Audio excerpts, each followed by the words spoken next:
Imagine standing in your backyard, shovel in hand, and deciding to dig straight down. Not for a swimming pool, not for a basement, but all the way through the earth. Sounds simple, right? Dirt, rock, more dirt.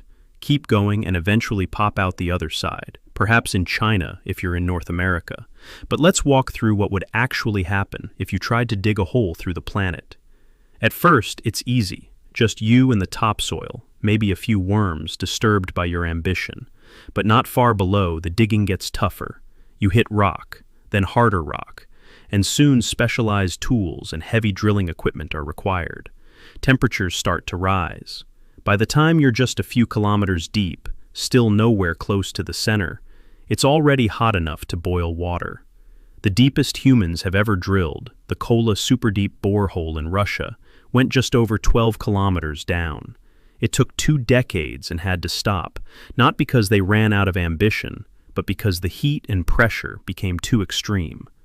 To reach the center of the Earth, you'd need to dig over 6,000 kilometers. That's not even halfway to the other side, just to the core. And let's talk about that core. It's made of molten iron and nickel, with temperatures rivaling the surface of the sun. The pressure there is over 3 million times what we experience at sea level. No human, no machine, no material we've invented so far can survive those conditions.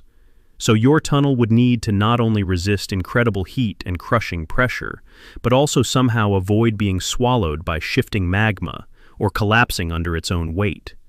But let's say, just for the sake of imagination, that you managed to do it.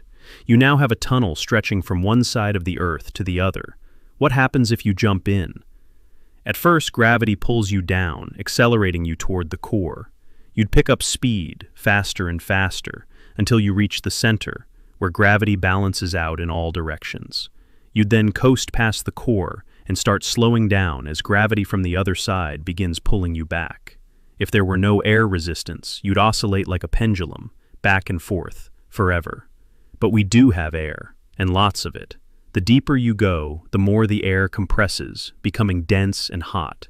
Eventually, the friction would slow you to a stop, probably somewhere near the core. You'd never make it to the other side.